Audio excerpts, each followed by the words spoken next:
Welcome back to the 1760 sessions where we talk to founders building systems and impact. I'm Harry, as you all know, from 1760, and today I'm joined by the fabulous Sarah Clark, founder of her Sarah Clark consulting firm. So it's a fractional practice, helping small fractional practice administrator, to be correct, helping small medical practices turn chaos into calm. Sarah has spent the past 25 years in healthcare before starting her own consultancy in Jan 2020, and now she's the person practices call when they're drowning in operational chaos. Her methodology, which she calls the four Ps, so people, patients, processes, and paperwork, has been featured on the MGMA Insights podcast, and she's a very sought after speaker at medical conferences. Wordy intro, but we got there. Thank you so much for joining us, Sarah. Thank you for having me, Harry. I'm happy to be here. One thing you forgot, I'm also a dog mom, so Yeah, of course. a big part, we got to say dog mom too. Yeah. I've literally. Remind me what dog you have? I have a dog, his name is Blaze, and he is a Great Dane Shar-Pei mutt Oh, mixie. is he quite big? He is about 80 pounds. So Okay. yes, he's large, very long legs. Not as large of a Great Dane, so we just call him like a mini Great Dane. Really great name. So I think I mentioned before, but down next to me when he's not sleeping, I have Barney, who is an 8-year-old Pomeranian. If you see me go on mute at any point during the podcast, you'll realise that's because Barney's barking, but he's a good guy. And I have to remind myself when he's sitting on my lap that I have a middle-aged man sat on my lap. Let's kick off. So what led you to start Sarah Clark Consulting? So it was sort of I guess, a comedy of errors of sorts. I had just left a position where I was working in a C-suite in operations as a director of operations for a multi-state specialty practice, and it was just time for me to move on. And it was right around the holidays, and I thought that I would enjoy the holidays. Then at the first of the year, would start searching and find something that would fit my qualifications and bring me some joy. And in that interim, I received a phone call. I remember I was at the airport going to visit a friend's family on the other coast. I'm in North Carolina. This was going to California. And I remember standing in the line at the airport, and I received a call from a doctor that said, "Hey, I could really use your help with this project. Can you do that? I know you're not with this group anymore, but can you help me?" I was like, "Absolutely, I can help you. But let me put something together. I'll call you when I get back. Be back in a couple days." Okay, fantastic. I got back. We did that. We got started. And the next week, somebody else called me and said, "I have a different project. Could you help me with that project?" Okay, sure. And after the third call, within 3 weeks, I thought, well, universe is telling me something. Maybe I should give this thing a shot. Yeah. And that was right of 2019, so essentially launched in 2020, right before COVID hit. It was going very well, but I'm comfortable with the technology, so we had to pivot because doctors' offices were not allowing people to come in. It was like, we didn't know what was going on and what could happen. How are we transmitting? And the physicians that I worked with were very careful to not get sick themselves and not to infect their patients when we were able to do either push something back or do something virtually. So we learned real quick about how to do virtual. And from there it just grew, and it was kind of project based initially. And then over the years it has grown into really what I call a fractional practice Yeah. administration. You always hear a fractional CFO, right? A fractional marketing executive, a fractional technical guy, all of these sorts of things.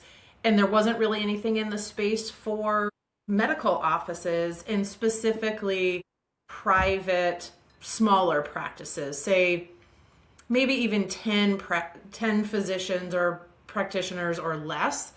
There's not really something that was for them. They either had to hire a full-time person and pay a full-time salary for somebody that was like an executive to their office, and they might not have needed that. So I really just found that there was this niche, and I believe that the private practice is a really nice cornerstone for the communities and not always a large hospital-based system. They certainly have their place and have their value to everybody, but the smaller practices, I've been in offices where I've seen friends have like, oh, I didn't know you came to Dr. So-and-so, I'm here too. And they have a good time hanging out, drinking their coffee in the waiting room. And then they don't care if they're running behind because their friends are there also. So it was just, I found a little niche by accident that there was a need that, so I ran with it. And it's hard to run your own business, right? And do all the things on your own. And, but so far so good. And so now we're a little more than 6 years in. Amazing. And one of the things you said to me last time that has stayed with me since is you said, if it's too quiet in a medical practice, somebody must be getting into trouble, or there must be some sort of trouble. So it's like a parent with kids. What does chaos actually look like when you walk into a new practice? Yeah, that's a great question. So it can look like a variety of things, but when anybody, whether it's myself or you or any of your listeners that walk into your doctor's office, the first thing you're going to see is the waiting room, and you're likely going to see the reception area. If that reception area is messy, there's a lot of people kind of running around. It could be like really quiet or very loud, and the person that's greeting you maybe isn't as polite, or they're digging through papers to get you, or there's old magazines or torn up, tattered seats. So sometimes when you just walk in, you just get a feel of, something doesn't seem to be working as efficiently than when you walk into a fast food restaurant. In North Carolina, we have Bojangles, which is, fried chicken kind of thing, since we talked about that earlier. Yeah. When you walk in there, whether you walk into one on this side of town or one on this side of town, the process is going to be the same. It's repeatable, right? We have Chick-fil-A also, which is apparently we like chicken here in the South, but different kind of chicken. But they have a really, really rigid training program. And anything that you ask for, you say thank you, they say it's my pleasure. You know that you're going to have that same experience. And we don't get that when we walk in from one office to another. So you kind of walk in and it's like a feeling of, I don't know if they've got it going together, or this is a really busy practice. But is it busy, or are things not prioritized the right way and they don't have really good systems? Because sometimes it's really just the systems, and it's chaotic. You sit there and you wait for somebody to call you back, and then you get put back into the room, and then they ask you to fill out paperwork, and you say, I already filled this out online. And then you wait further while you're in the office, and then the doctor comes in and asks you the same questions that you already asked and answered on the paper that you filled out, and to the medical assistant that roomed you. And all of a sudden you've got this feeling that maybe they don't know what's going on. And it could be the best, the physician could be an amazing physician and very well educated and understand how to do it, but they're so busy working in the business, doing the things that they do on day to day, instead of working on the things that will actually make their life a little bit better. And that's where I come in, to help them do that. And they don't need somebody full-time to do it, but they need somebody a little bit of time that can just steer them in the right direction, get them some guardrails and help them. And the next thing they know, instead of walking around with their shoulders up tight and very stressed out, they're able to just relax a little bit more. And it's still going to be loud, and it's still going to be a lot of movement and a lot of moving parts together, but the feeling is a little bit more calm as well. If it's real quiet, like you said, if it's real quiet, that also could be a danger. Somebody's getting into trouble somewhere. Okay. So it's a bit like you've come in as some sort of detective or inspector and trying to suss out what's going on. And I know you kind of kick things off with a half-day assessment. What sort of things are you actually looking for in that half-day assessment? Yeah, so I'm looking for things. What are their operational efficiencies? Do they use technology? What kind of technology are they using? Are they using it to its capacity? Are they manually making phone calls to every patient to remind them of their appointment? Or are they utilizing the system, a call system or a text message system, to set those reminders out so that they could work on more high value topics? We're talking about, are they reconciling their cash intake at the end of the day to make sure that the patient accounts are balanced out correctly? Do they have their compliance manuals and training up to date? How is the bedside manner of the physician? Is the waiting room like? What are they cleaning their instruments if they use instruments in their office? What does that process look like? What all the things that on a day-to-day basis, if somebody pays you cash, why are you giving them a handwritten receipt when you have an electronic system over here? So lots of questions will lead into other things, but it's exactly like a detective. I'll ask a lot of questions. I'll stand back and observe, Inspector Gadget, with a little microscope, and just digging in and pulling back some pieces of the onion, right? Just those peels back and see what's happening in there, because there probably is a nice little sprout that could turn into another little flower to bloom some more.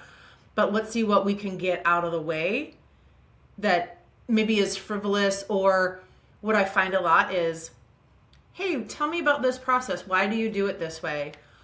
I don't know why I do it. It's just always been done that way.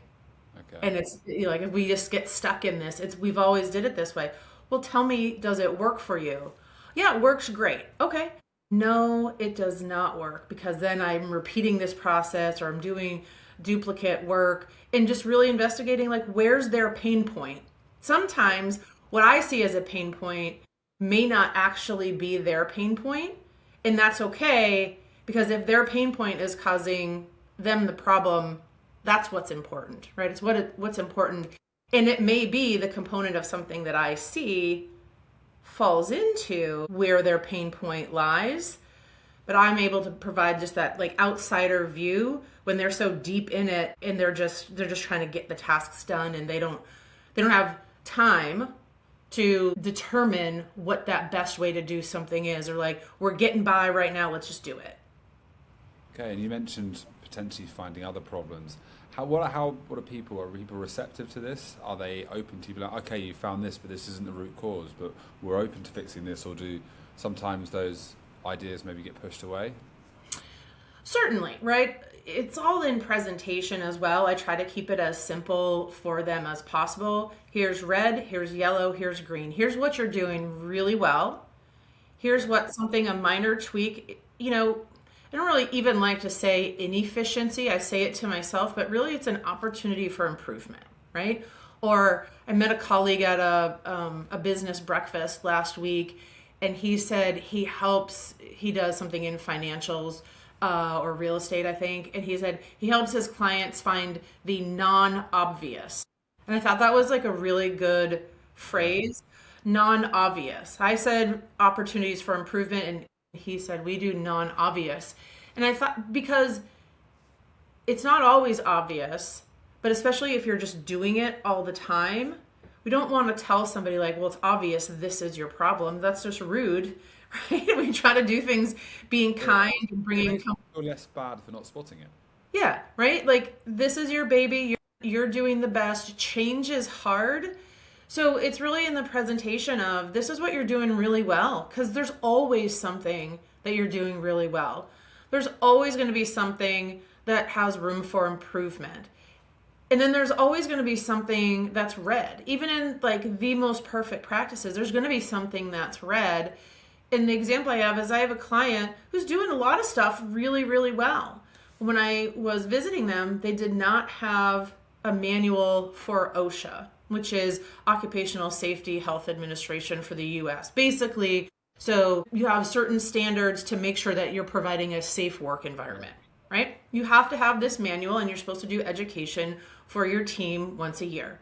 Well, they didn't have that. So it's like immediate, like that's a big red flag that puts the practice at risk, the employees at risk, but it's like a really easy fix, right? So yes, it's red, but that's an easy fix that doesn't take much that the doctor has to do. Here's a company, we'll fill this out. They already have the pre-populated manuals. We'll walk through it. We'll dedicate a person to be that officer that handles it.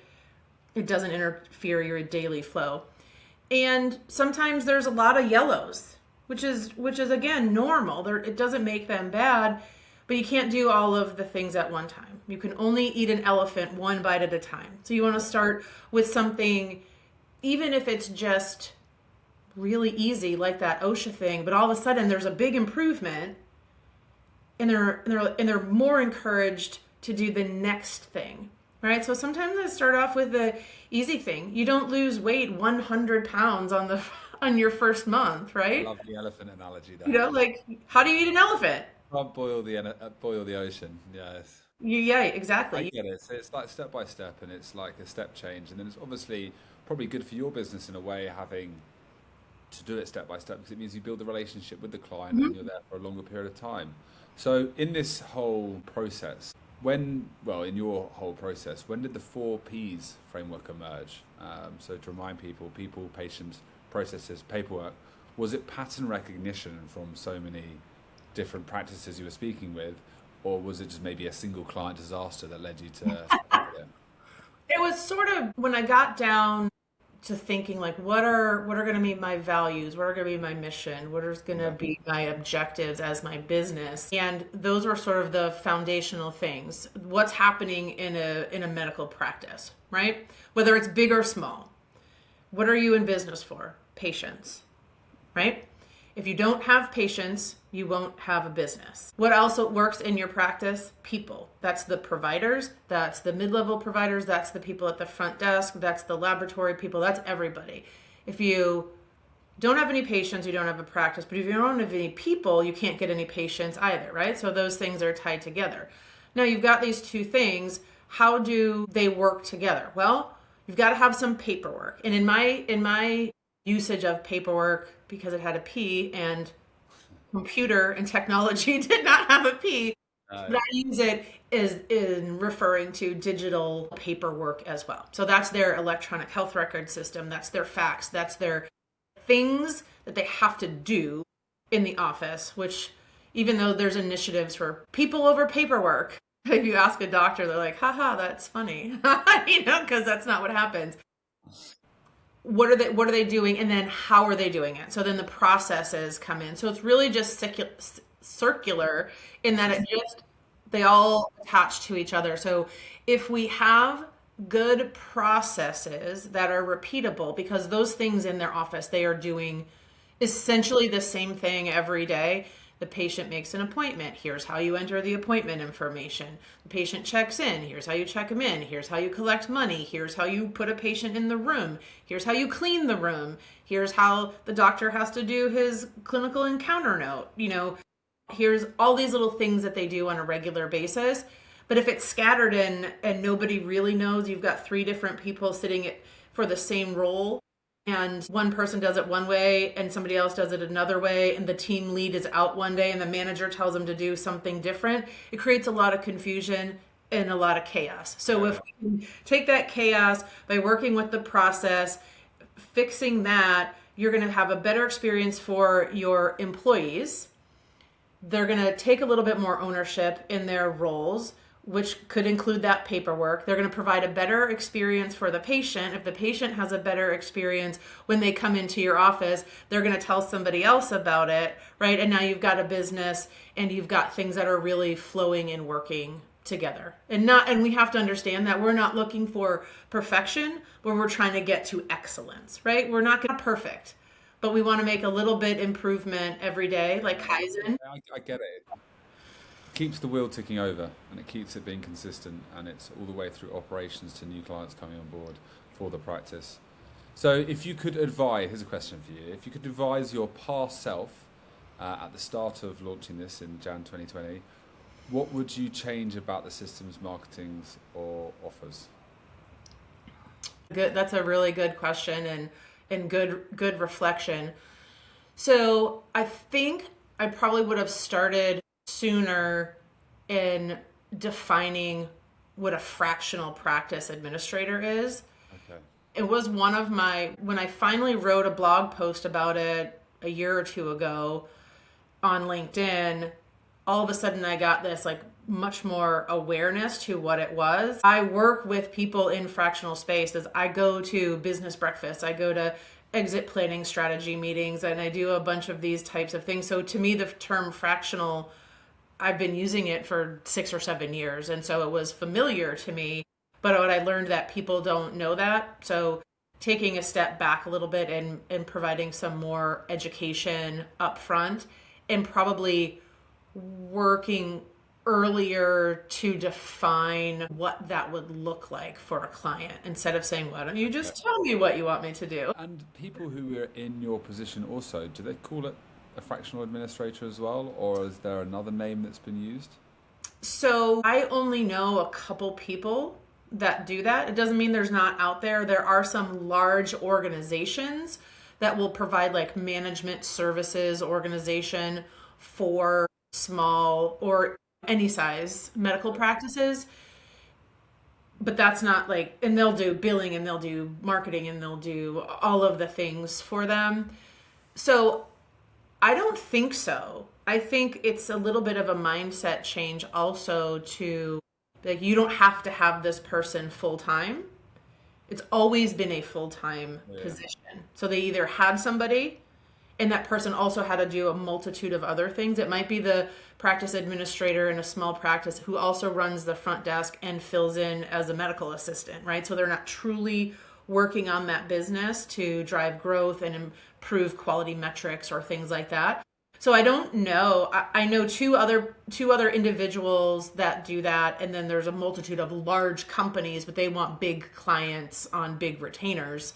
And this is so I don't know. I don't think that there is much. I had a conversation with a gentleman in Texas 2 weeks ago, and I asked him how he found me, and he was looking for things like part-time office manager, practice administrator, things like that. He said on Grok that I showed up number one, which is like amazing because the AI overview. So regularly putting out pearls of wisdom and things on LinkedIn and having a strong newsletter list is, I guess, making it aware. And sometimes I'm not the right person, and that's okay. Like I work with a select group of clients. I have 5 clients that I keep on full time. And when a spot opens up, I bring someone on from my wait list for that. If it's a small little project, I can bring somebody on, but I want to make sure that I devote the right amount of time, the right amount of resources, and that it's the right client fit for them and for me. And if I'm not the right person, I generally have some resources that I can recommend to them. And so you're managing, as you just said, 5 or 6 fractional clients at a time. How do you structure that as a one-woman operation? Yeah. I do have a virtual assistant, an admin assistant that will help me with some things. And I'm in the process right now of finding the best AI tool to take my emails that come through. Because at least the physicians that I work with don't really want to work in like a task management system, right? They're like, can you just do it, right? Okay. So everything's in an email. Like, how can I get all the things from an email into a task list, right? So I'm working with my admin and some other people that like, what's the best thing that will make it work for me, right? Because there's all kinds of tools that are out there, but how do we make that work? So I also have some people that I will partner with, whether it's different tech companies or somebody that works on, in the US, we have to do contracting and credentialing with insurance payers for providers. So I have a different group of people that, if they need that service, I can manage that project for them and make sure they understand what's working and recommend different companies, and so I can vet them for the organization. So I have some partners and additional resources that I collaborate with depending on the project. So which parts do you think feel well systemized and which do you think heavily rely on you at the moment? What I find is the biggest thing is, I think, having a standard operating procedure for all of the tasks that they do on a regular basis, so that when they have any turnover in the office, that there's a structured onboarding process for somebody new. Because usually what happens in small practices, new person, Harry gets hired to sit at the front desk. Harry sits with Sarah, who's the person that's leaving the job, and I train you on how to do your job. Like, that doesn't seem like the best way to make you be successful, because if I was trained by the previous person that was leaving and then nobody's checked up on me and I don't have a resource to go back to say, how do I do that again? What am I supposed to do? And then you just make up a way, and then you've got, a bunch of chefs in the kitchen, right? That doesn't work. It just doesn't work. And then it becomes more chaotic, and then the team doesn't get along, and you undo all of that nice big circle of the 4 Ps that we really try to we want people when they come to work to want to be at that job. So if we can make the job more enjoyable in a normally very stressful environment, which is medicine, Yeah. having those standard procedures is great. The big word here for me is probably ease. It's just like everything being super user friendly, everything being of ease. You don't have to go out your way to get something done. It's probably generally less taxing and keeps everyone in a good mood. Sure. So, last time we spoke, you're building your own AI agent, and you're also designing an AI agent to speak for speaking inquiries. Can we talk a little bit about that for the listeners who have a keen mind for AI? Sure. So I also do speaking at medical conferences or with education programs. Sometimes there'll be a program that's for the administrators of an office. Like, how can they learn from somewhere else? So speaking at those kinds of things and talking to them about the 4 Ps or some other types of technology. So for the speaking, I'm part of an organization, and we're in the process of every speaker will have a AI agent that will be part of my website. So I have to answer all of these questions, like all the questions that somebody would normally have to email me or fill out a form online to get the answer. They can just ask the chat agent right there on the website. So it's I do have a pretty good copy collection and have a good understanding of my topics and the questions that come in, because I do have a virtual assistant that will help with some of those things. But I'd rather have her work on some additional high value tasks for me as well. So by putting all of that stuff, but there's a lot of questions, right? You've got to think of all of the things, there's Google searching involved to be like, what do people ask online around this topic, about this pain point, about their pain point?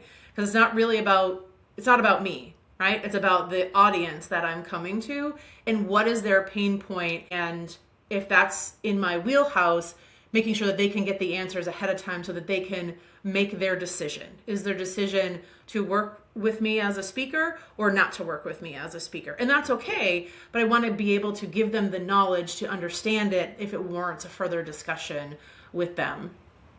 I hope it works out. It sounds like it's going to be incredibly powerful. Could you imagine building something like that for your clients, a knowledge agent for their practice staff? Yeah, it would be so good. So good. The only thing, you have to be like a little careful, right? You hear about like this AI bot that like a behavioral health, they've been using it for a little while in behavioral health, and it like sometimes it's like, well, if you feel sad, then you should just continue to drink more alcohol when you drink alcohol, or like gives like terrible advice. So you have to be like really careful. But if it comes from the knowledge base that they already have, it could answer that question. And then it's like, it sounds like you need to call the office and schedule an appointment, or click this button to schedule an appointment. So those kinds of things are going to be, you'll see it, the ones that will be setting themselves apart will have that. And it won't matter if they're a big practice or a small practice. Okay. So, and I think we are a firm believer here, and you'll probably agree with this, that AI is a tool to be used, and it's not about the answer it's delivering. It's more probably about what you put into it to get the answer.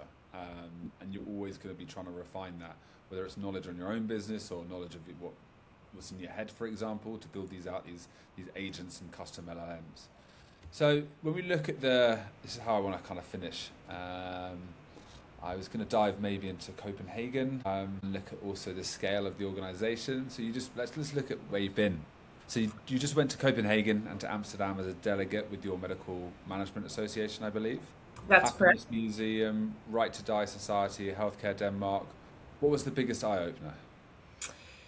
I think the thing that made the most like impact on me was we met with the Right to Die Society that is in Amsterdam, and learning about, they have a full process of what that looks like. You can't be in crisis mode and go into your doctor and say, today's the day, take me off the planet, right? It doesn't work like that. And the stories that were shared from families that experienced it with a loved one, from somebody with mental health issues to terminal cancer and other health issues, right? And dementia. Like there's a really good guardrails that are in place. And the stories that we heard were positive. Are there negative stories? I'm sure that there are, right?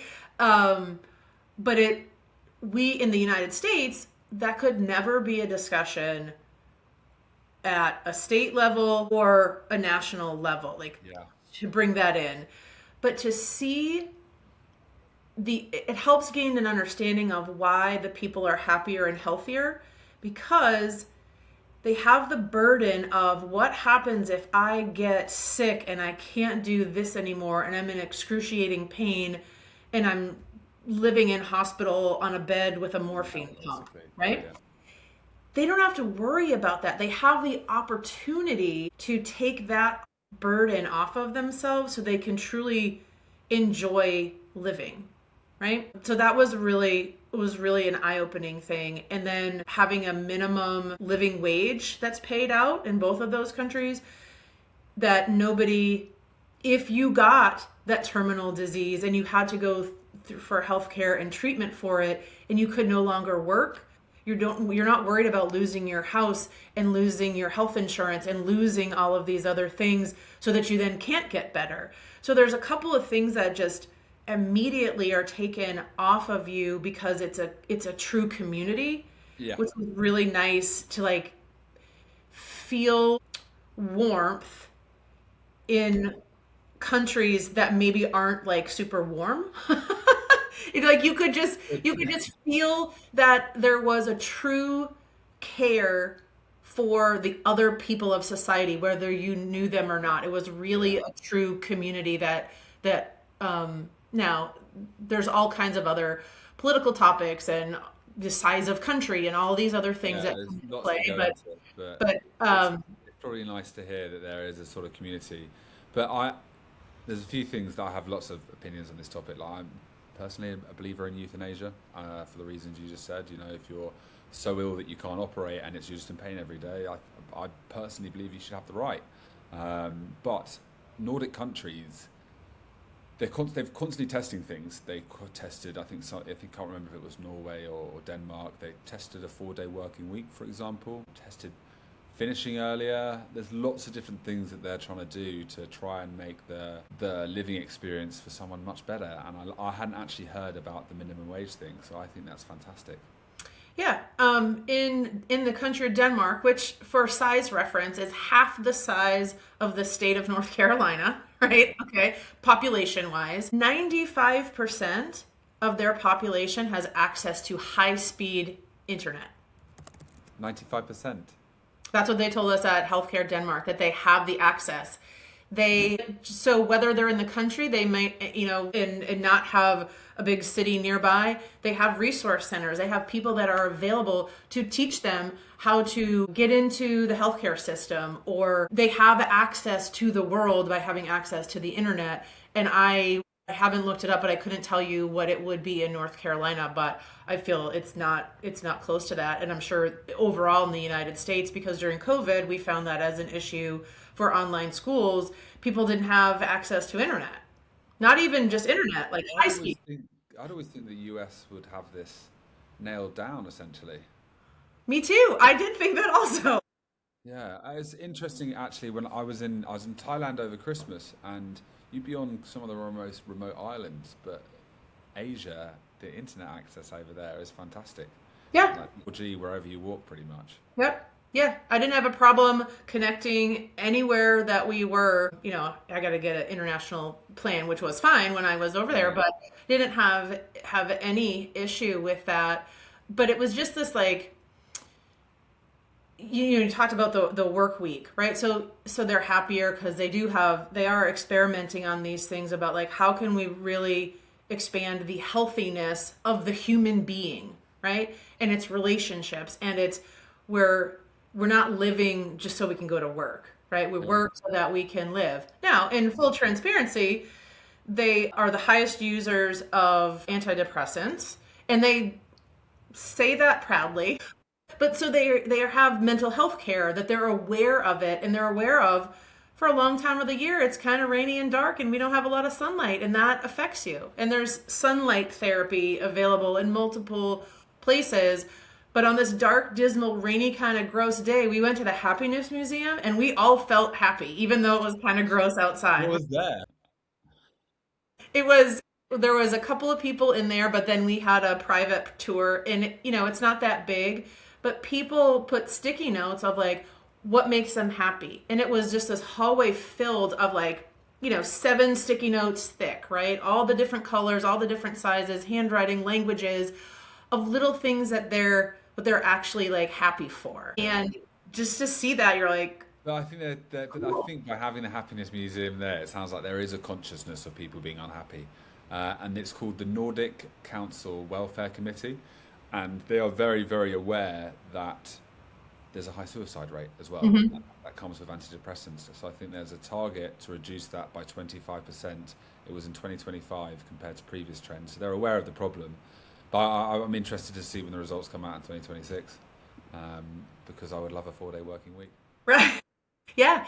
And they also, and so as part of that Happiness Museum, there's a Happiness Research Institute, which is probably not the right name, and I didn't do it justice, but there's actually researchers that are researching all of the components to what equals happiness.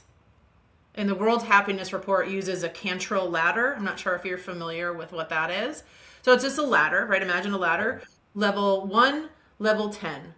Level 1 is, what is your worst life, living your worst life? And number 10 is, was it living your best life? And that's the question that's used on the World Happiness Report, because it transcends cultures, and what some place might assume makes you happy in another culture, it doesn't do the same thing. And then the second question is, what does it take for you to get up one level or to move down one level? Yeah. Right? So like, what happens in your life to make you go from a 6 to a 7, or what happens to get you from a 6 to a 5? And you can use that at work. You can use that every day. You can use that once a year. Yeah. Measure for yourself. Like, we talked about coffee, right? Like, if you're a coffee drinker, that cup of coffee in the morning might get you from the 4 to the 5, right? And the one in the afternoon might get you from the 6 to the 7, or whatever that is. Or it could be, we're gonna go take our dogs for a walk, and they're gonna go see their little dog friend down the street, and they bow to each other and they play and they lick each other's face, and then you're smiling and you're happy. Like, I can go from a 6 to a 9 real quick if my dog is playing with his best friend, I don't know if I'd like to have the numbers behind it, because I'll be overthinking. I'll be like, where am I now? Sarah, I wanted to finish off on 2 questions, okay? Number 1 being, so you've helped a lot of practices go from chaos to calm. If a practice owner is listening right now, feeling overwhelmed, what's the one thing they should stop doing tomorrow?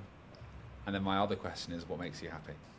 The one thing that they should start doing tomorrow is take 10 minutes and walk into their office a different way. So they might normally go in through the staff entrance, go in through the front door and take note. Are there cigarette butts outside of your front door? Is the latch broken or working? What does the front of the office look like? Is it clean? Are patients engaged? Does the person at the front desk make contact to you? Then walk through the office the way that the patient would walk through, and observe what's going on, because you will probably pick up some things that you don't know. So you're basically living the journey and seeing, right? Okay, what is actually going on here? Yep, it takes 10 minutes. The other question was, what makes you happy? What makes me happy? I would say, like, right now, my dog is making me pretty happy. But I think seeing an aha moment in somebody, and seeing something that whether this is with a client or just in personal life, or somebody has a struggle or has a problem, and to see them go from, I'm not sure about this, to like an aha moment of, it's either fixed or an idea has sparked in them that works for them. Is that in work or in just day to day? I think both. Okay. I think it applies to both. So, example, a girlfriend in the neighborhood, because we had this snow, she and her husband went sledding and she went down this big hill because it was all covered with snow. There were some rocks at the bottom, like good sized rocks at the bottom. Her leg hit it. She broke her leg. So, so not great, but so she's actually having surgery today because she's got to get a little pin in there. But her provider gave her, here's what the outline, here's what it's going to look like. And so she was really upset. Here's what the therapy is going to look like. Here's non-weight bearing. But she and her husband have a boat and they go knee boarding and things like that. And the doctor told her that she's going to be good for the summertime to be able to go out in the water, right? So she had this like really sad thing that's happened. And then she's like, okay, but my summer isn't ruined. So it was a I little love thing. those moments. And Yeah. she's got something to work for because the doctor's like, you're gonna have to do your therapy and it's gonna be hard, but you're gonna be able to go on the boat this summer, right? And so that's great. So look, Sarah, I've loved the journey today, and I think what you're doing for practices is fantastic, and I love the methodology you take on, as well as the inspection and the detective work that needs to be done alongside it. And yeah, I've really enjoyed today's conversation. I will share Sarah's details below in the description, and thank you very much for coming on.